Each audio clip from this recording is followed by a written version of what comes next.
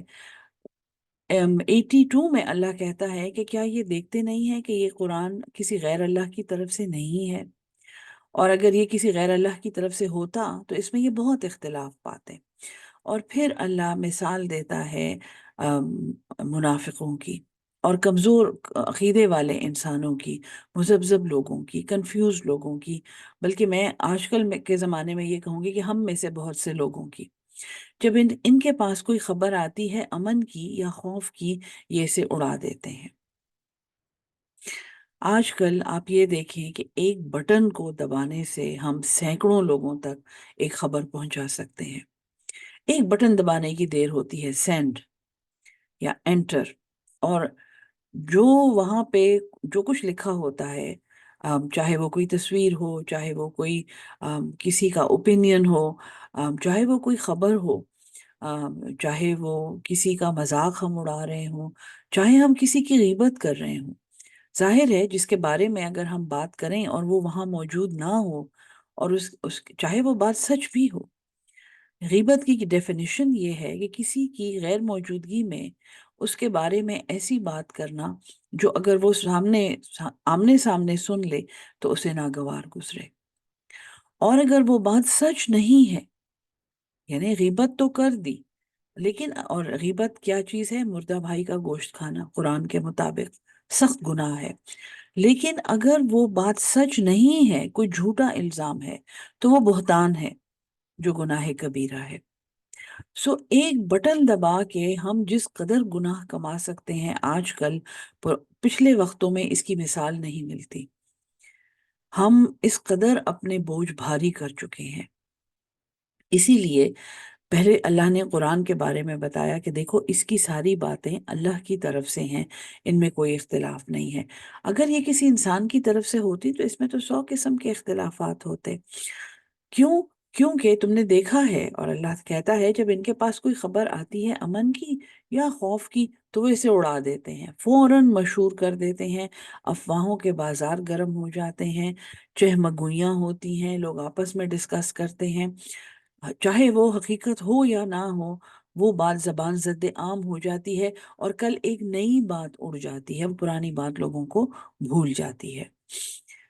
وَلَوْ رَدُّوهُ إِلَى الرَّسُولِ، اور اگر وہ اسے لوٹا دیتے رسول کی طرف، وَإِلَى أُولِي الْأَمْرِ، یا اولو الامر کی طرف، اپنے حاکموں کی طرف۔ اور اولو الامر کی ڈیفینیشن میں نے آپ کو پڑھا دی تھی، امید ہے آپ کو سمجھ آ گئی ہوگی کہ آج امت اولو الامر لوگوں سے محروم ہے۔ ایسے لوگوں کو ڈھونڈنا بہت مشکل ہے جن سے رہنمائی طلب کی جائے اور وہ اس سکیل پہ پورا اترتے ہوں۔ کم از کم یعنی حاکموں کی لائن میں اور حاکموں کی مشینری میں ایسے لوگ بہت کم ہیں۔ عالموں میں پائے جاتے ہیں، چند ہو سکتا ہے چند افسران بالا ایسے ہوں، چند تعلیم یعنی معلم اور تعلیم سے منسلک لوگ ایسے ہوں، لیکن جو ہمارے حاکم ہیں، جو حکومت کا نظام ہے اس وقت، اور میں کسی ایک شخص کی طرف اشارہ نہیں کر رہی، جو ہمارے ملکوں میں سیاسی نظام ڈیموکریسی کے نام پہ متعارف کیا گیا ہے، ان میں ایسے اولو الامر نہیں ہیں۔ اگر وہ اس خبر کو رسول یا اولو الامر کی طرف لوٹا دیتے، منہم اپنے میں سے، لَعَلِمَهُ الَّذِينَ، اب وہ اولو الامر جو اس بات کا حق رکھتے ہیں کہ آپ اپنے مسائل ان کے پاس لے کر جائیں، لَعَلِمَهُ الَّذِينَ، البتہ جان لیتے اس کو وہ لوگ، اس کے بارے میں علم ہو جاتا ان لوگوں کو، يَسْتَنبِطُونَهُ، بہت پیارا لفظ ہے، بہت پیارا لفظ ہے یہ، يَسْتَنبِطُونَهُ مِنْهُمْ، يَسْتَنبِطُونَ، اس کی روٹ کیا ہے؟ بے تھوئے نون، بطن، پیٹ، گہرائی، جسے باطن نکلا ہے، اندر، اور بطن کی روٹ سے یہ لفظ نکلا ہے، اس کو اردو میں ہم کہہ سکتے ہیں استنباط، یعنی ایک چیز کی گہرائی میں غوطہ لگانا، غور و فکر کرنا، ریسرچ کرنا. اسی لیے یہ لفظ مجھے اتنا پسند ہے، کیونکہ مجھے بہت احساس ہے کہ امت مسلمہ نے جس دن ریسرچ کی ویلیو سمجھ لی، وہ دن شاید ان کی ایک نشاط، ایک نئی زندگی، ایک آپ سمجھیں کہ ایک جو احیاء ہوتی ہے اس کا وہ پہلا دن ہوگا. استنباط کرنا، ایک بات کی تہ میں پہنچنا. اور آپ نے ایسے لوگ ہر گروپ میں دیکھے ہوں گے جو ایسی خبروں کے اوپر فوراً سے کمنٹ کرتے ہیں کہ یہ غلط ہے، ہم نے اسے چیک کیا ہے، ہم نے اسے فیکٹ چیک کیا ہے، ہم نے اس کو جا کے فلاں اخبار میں دیکھا ہے، اس میں جس سائنسدان کا نام لکھا ہے ہم نے اس کو جا کے دیکھا ہے. استنباط کرنا اتنا اہم ہے. ریسرچ کرنا، یہ لفظ تو یعنی اس قدر یہ خوبصورت لفظ ہے. جیسے فعل کے وزن پہ اگر آپ اس کو دیکھیں، جو عربی کی گردانیں پڑھتے ہیں تو یستنبتونہ استفعال، ہاں، ایک کام کو پورا کرنا، ایک کام کو اس کی جڑ تک جا کے کرنا، بہت گہرائی میں ایک کام کرنا اور بہت ایکٹیولی ایک کام کرنا.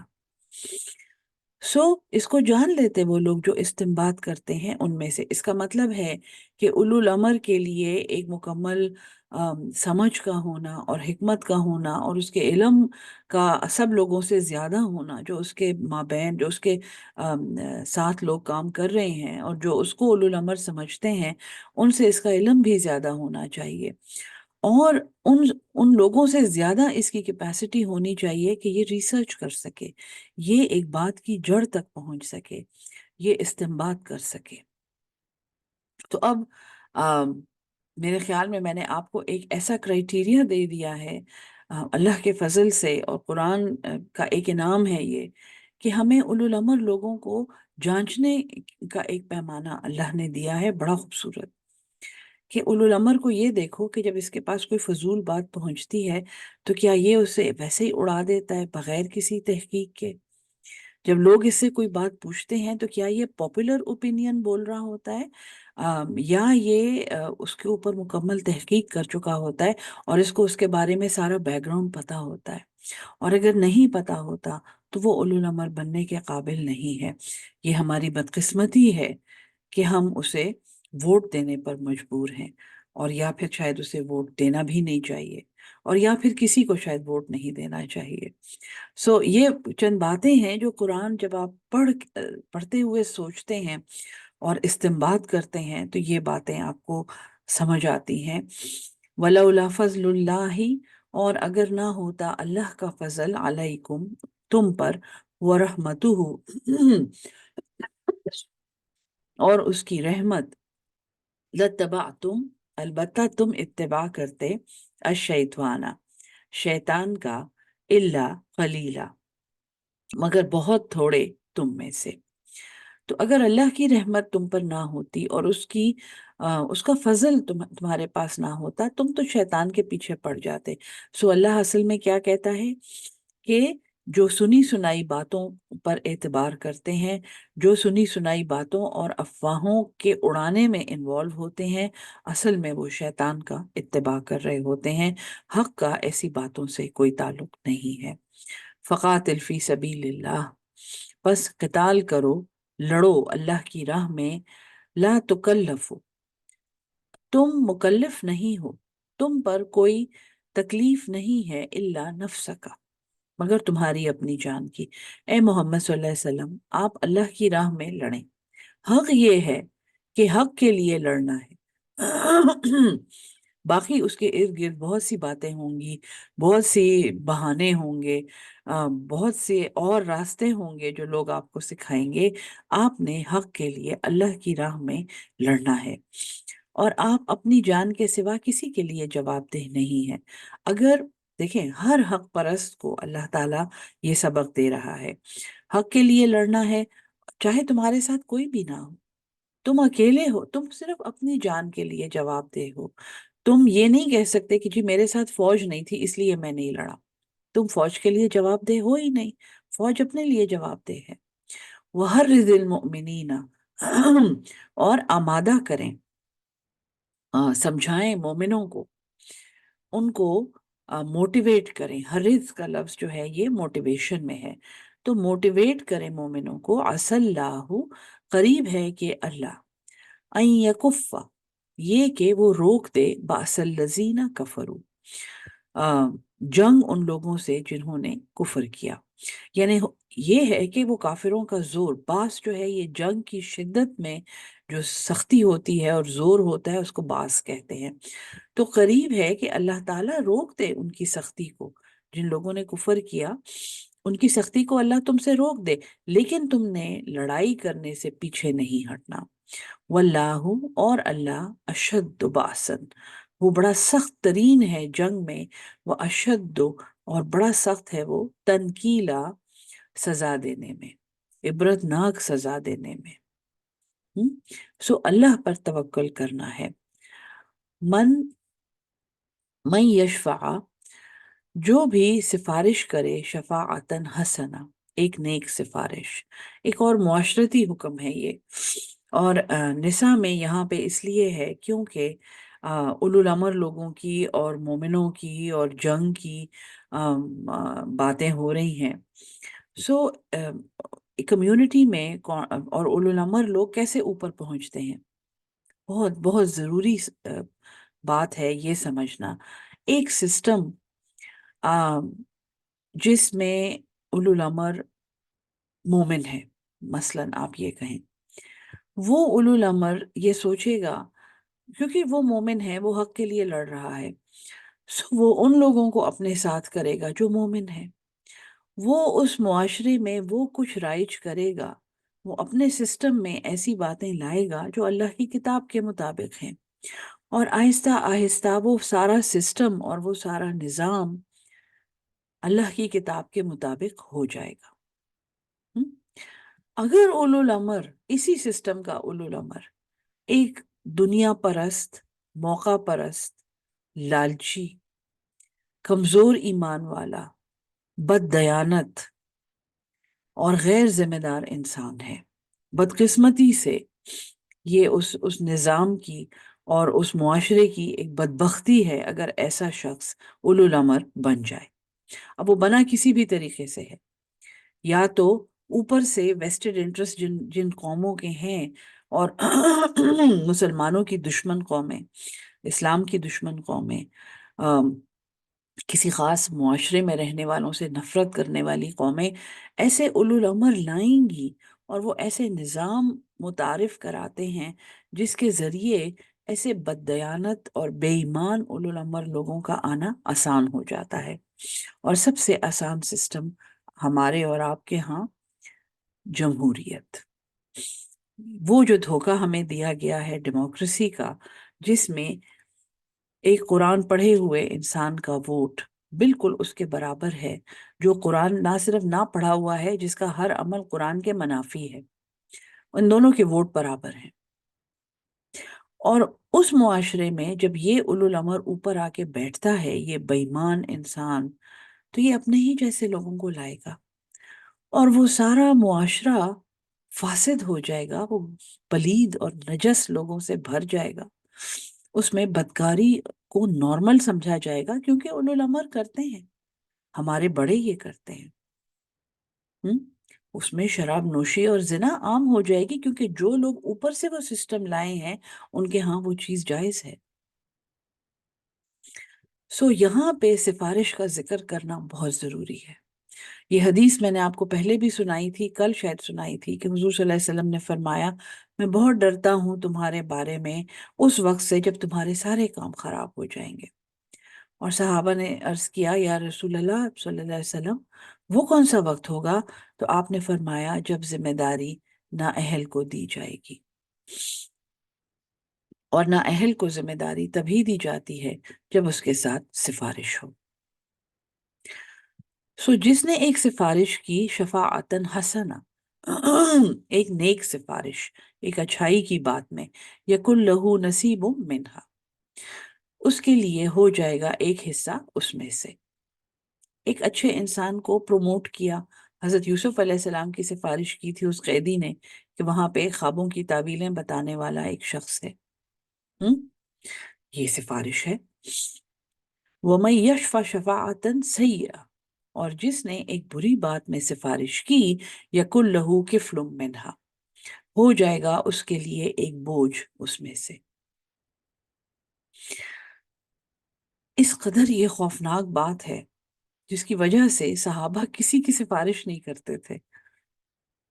آج اگر میں سفارش کر کے 70 نوجوانوں سے اپنے بچے کو آگے کر دوں اور وہ 70 نوجوان ان کا حق میں مار دوں، میرا بچہ اس قابل نہیں ہے کہ وہ میرٹ لسٹ میں نمبر 1 آئے، وہ میرٹ لسٹ میں 71 نمبر پر ہے، 71 نمبر پر ہے، لیکن میں اس کو 70 نوجوانوں سے اوپر لے جاؤں سفارش کر کے، کیونکہ میں کر سکتی ہوں۔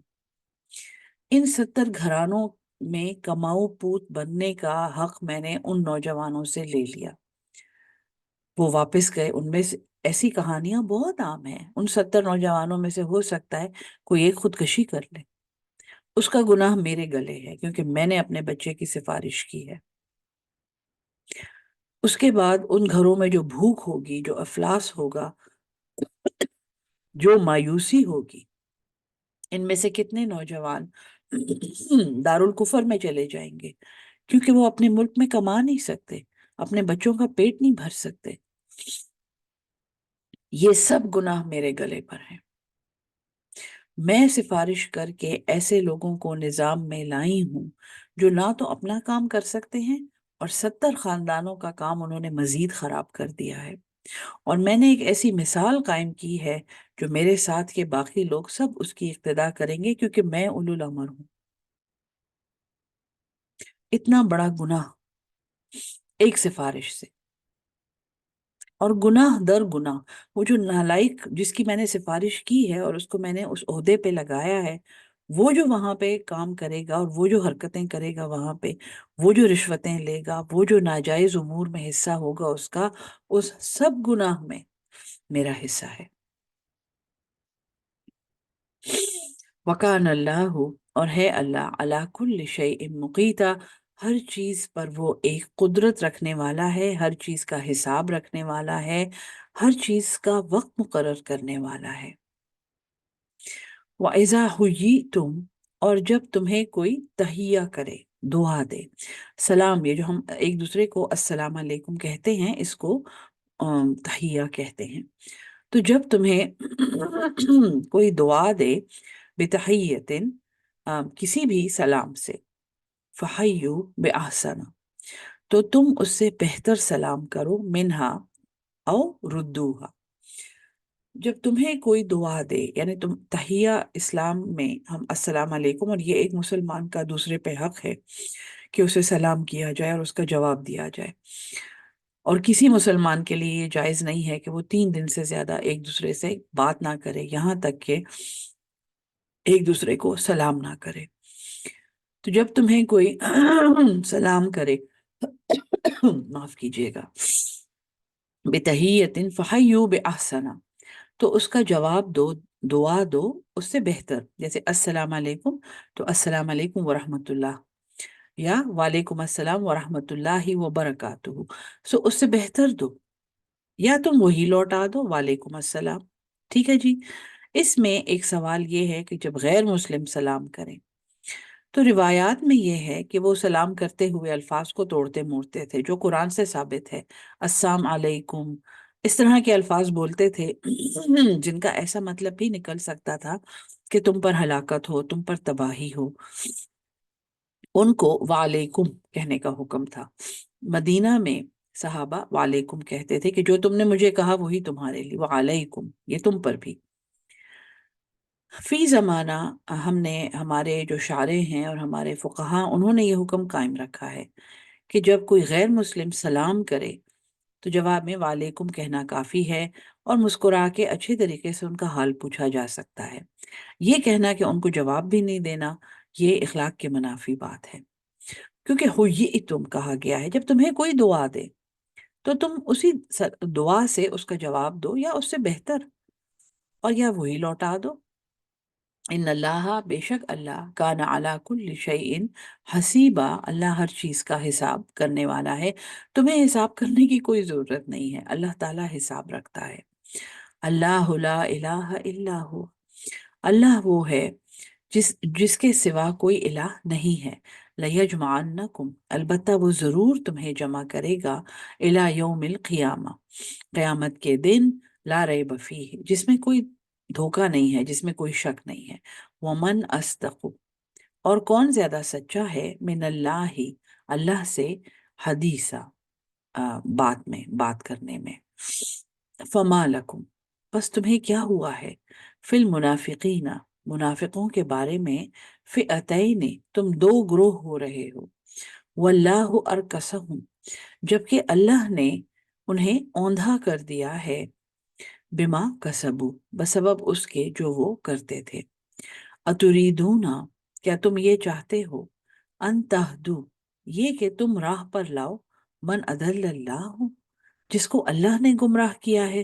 اس واقعے کا ایک بہت تاریخی پس منظر ہے جو ڈسکس کروں گی میں انشاءاللہ ابھی آگے جو سبق آئے گا، لیکن یہ کہ مدینہ کے مسلمانوں کو یہ کہا جا رہا ہے کہ آیا ان کو سلام کیا جائے اور ان کی میتوں پہ جایا جائے اور ان کے ساتھ تعلق رکھا جائے یا نہ رکھا جائے، اس بابت مدینہ کے جو مومن تھے وہ ڈیوائیڈڈ تھے اوپینین میں۔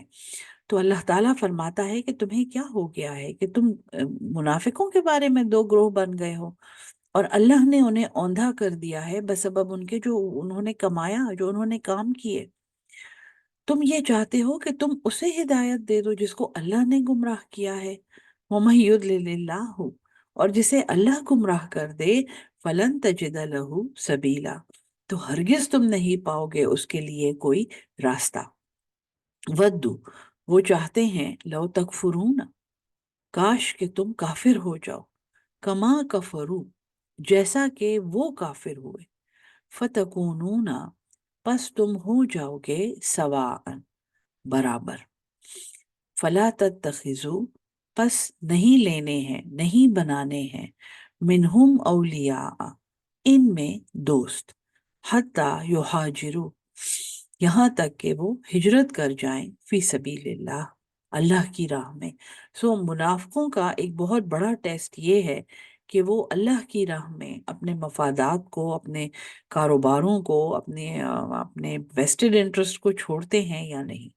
بہت بڑا ٹیسٹ ہے یہ، یہاں تک کہ وہ ہجرت کر جائیں اللہ کی راہ میں، فَإِن تَوَلَّوْا، پس اگر وہ منہ موڑیں، اگر وہ نہ کریں ہجرت، فَخُذُوهُمْ، تو ان کو پکڑ لو، وَاقْتُلُوهُمْ، اور انہیں قتل کرو، حَيْثُ وَجَدتُّمُوهُمْ، جہاں کہیں تم انہیں پاؤ، وَلَا تَتَّخِذُوا مِنْهُمْ، اور نہیں بنانے ہیں ان میں سے، ولیًا، کوئی بھی دوست، ولا نصیرا، اور نہ ہی مددگار۔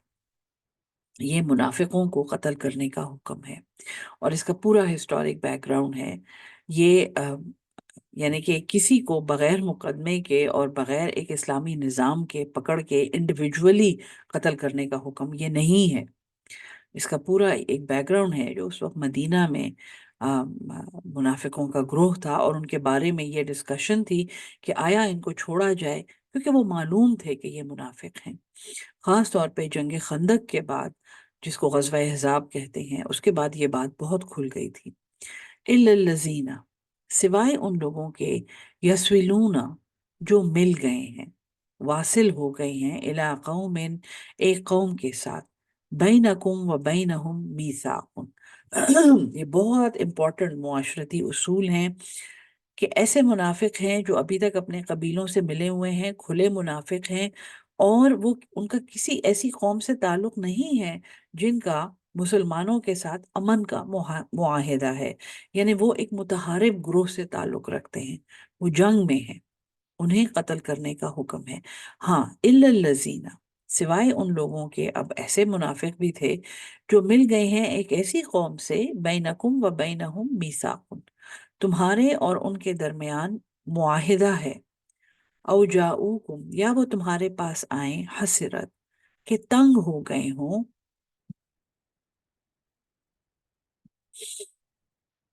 صدورہم، ان کے دل، این یقاتلوکم، یہ کہ وہ تم سے لڑیں، او یقاتلو قومہم، یا وہ تمہاری قوم سے لڑیں۔ ایک وہ منافق ہے جو متحارب گروہ سے ہے اور ان کی قوم سے ہے، اور وہ لڑ بھی رہا ہے، دشمن بھی ہے، اور تمہیں پتا ہے کہ وہ منافق ہے، اس کو قتل کرنے کا حکم ہے۔ ایک وہ منافق ہے جو ایک ایسی قوم سے مل گیا ہے علل اعلان، ایک ایسی قوم کا حصہ ہے، یا وہ اس میں شامل ہو گیا ہے، یا اس نے اس قوم میں شادی کر لی ہے، جن کے ساتھ مسلمانوں کا امن کا معاہدہ ہے، پھر اس کو کچھ نہیں کہنا۔ یا وہ ایسا منافق ہے جو وہ اپنے قبیلے کو چھوڑ کے مسلمانوں کے پاس آئے ہے، تو قبیلہ سارا خلاف ہے اور وہ متحارب ہے، جنگ میں ہے، لیکن یہ شخص یہ کہے کہ میں کسی سے نہیں لڑنا چاہتا اور مجھے پناہ چاہیے، اور مجھے پتا ہے کہ آپ لوگ جیت جائیں گے، میں نے ان سے نہیں، میں نے اپنی قوم کے ساتھ نہیں ملنا کہ وہ آپ سے لڑیں۔ وَلَوْ شَاءَ اللَّهُ، اور اگر اللہ چاہتا، لَسَلَّطَهُمْ، تو انہیں مسلط کر دیتا، علیکم، فلقاتلوکم، تو پھر وہ ضرور تم سے لڑتے۔ اگر ان کی قومیں تم پہ مسلط ہو جاتی تو پھر یہ ضرور تم سے لڑتے، پھر تو یہ فاتح ہوتے۔ فَإِنِ اعْتَزَلُوكُمْ، پس اگر وہ الگ ہو جائیں، کنارہ کش ہو جائیں، علیحدگی اختیار کریں، فَلَمْ يُقَاتِلُوكُمْ، پھر وہ نہ لڑیں تم سے، وَأَلْقَوْا، اور وہ ڈالیں، إِلَيْكُمُ السَّلَمَ، تمہاری طرف ایک صلح کا پیغام۔ فما جعل اللہ، تو پھر نہیں بنایا ہے اللہ نے، لکم، تمہارے لیے، علیہم سبیلا، ان پر کوئی بھی راستہ۔ آیت نمبر 90، یہ بہت امپورٹنٹ معاشرتی احکامات ہیں۔ ستجدون، عنقریب تم پاؤ گے، آخرین، ایک اور قسم کے لوگ، یریدون، جو چاہتے ہیں، ان یامنوکم، یہ کہ وہ تم سے امن میں رہیں، وَيَامَنُوا قَوْمَهُمْ، اور وہ اپنی قوم سے بھی امن میں رہیں۔ ان قریب مدینہ میں جو ریاست قائم ہو رہی تھی وہ بہت دور دور تک پھیلنے والی تھی، اور اس میں بہت سے ایسی قومیں اور ایسے قبیلے شامل ہونے والے تھے جو مسلمانوں کے ساتھ امن کے معاہدے کرتے تھے، اور مسلمان اتنے پاورفل تھے کہ وہ ان کو خراج ادا کرتے تھے، وہ ان کو ٹیکس دیتے تھے، وہ ان کے ساتھ کانٹریکٹس کرتے تھے کہ ہم آپ سے نہیں لڑیں گے، اگر آپ کے ساتھ کوئی لڑا تو ہم آپ کے ساتھ شامل ہو جائیں گے، ہم آپ کا ساتھ دیں گے، یا ہم کسی سے نہیں لڑیں گے لیکن آپ سے نہیں لڑیں گے۔ اور یہ کہ اگر ہم پہ کسی نے حملہ کیا تو آپ ہماری مدد کریں گے۔ بہت سے ایسے کانٹریکٹ، یہ مسلمانوں کی ٹریننگ ہو رہی ہے جہاد فی سبیل اللہ سمجھانے کے بعد اور اس کی ترغیب دینے کے بعد۔ اللہ تعالیٰ یہ سمجھا رہا ہے کہ دیکھو، جہاد کے بعد جب تم اللہ کی راہ میں لڑو گے تو تمہاری ایک ریاست قائم ہوگی، اور اس میں تمہیں مختلف قسم کی قوموں سے سامنا ہوگا، مختلف قسم کی قوموں سے واسطہ پڑے گا۔ یہ ایک فورن پالیسی بنانی ہے، یہ ایک ملٹری پالیسی بنانی ہے۔ تو عنقریب تمہیں ایسے لوگ ملیں گے جو یہ چاہیں گے کہ وہ تم سے بھی امن میں رہیں اور اپنی قوم سے بھی امن میں رہیں۔ یہ لڑاکی قومیں ہیں، وہ لوگ کہیں گے کہ ہم نے ہر طرف امن سے رہنا ہے۔ اب اللہ تعالیٰ ایک وارننگ دے رہا ہے، کلما ردو، جب کبھی یہ لوٹائے جاتے ہیں، الی الفتنۃ، فتنے کی طرف۔ ہاں، یہ لوگ ایسے ہیں کہ یہ اپنی قوم کو بھی کہیں گے کہ ہم تمہارے ساتھ نہیں لڑنا چاہتے، اور مسلمانوں کو بھی کہیں گے کہ ہم تم سے بھی نہیں لڑنا چاہتے، ہمیں امن چاہیے۔ لیکن جب کبھی یہ لوٹائے جائیں گے ایک فتنے کی طرف، ارکسو فیہا، یہ پلٹ جاتے ہیں اس میں، یہ شرپسند ہیں، یہ سچے منافق ہیں۔ فَإِن لَّمْ يَعْتَزِلُوكُمْ، پس اگر وہ تم سے الگ نہ ہوں، وَيُلْقُوا، اور وہ نہ ڈالیں، إِلَيْكُمُ السَّلَمَ، تمہاری طرف ایک صلح کا پیغام، وَيَكُفُّوا أَيْدِيَهُمْ، اور وہ نہ روکیں اپنے ہاتھوں کو، فَخُذُوهُمْ، تو پھر یہ لوگ کس کے اہل ہیں؟ فَخُذُوهُمْ، پس انہیں پکڑو، وَاقْتُلُوهُمْ، اور انہیں قتل کرو۔ جب تمہاری ریاست قائم ہو چکی ہو تو پھر تمہیں اس کا حق ہے کہ ان شرپسندوں کو تم پکڑو اور انہیں قتل کرو، حیث ثقفتموہم، جہاں کہیں تم انہیں پاؤ۔ وَأُولَئِکُمْ، اور یہی وہ لوگ ہیں، جعلنا لکم، ہم نے بنایا ہے تمہارے لیے، علیہم، ان پر،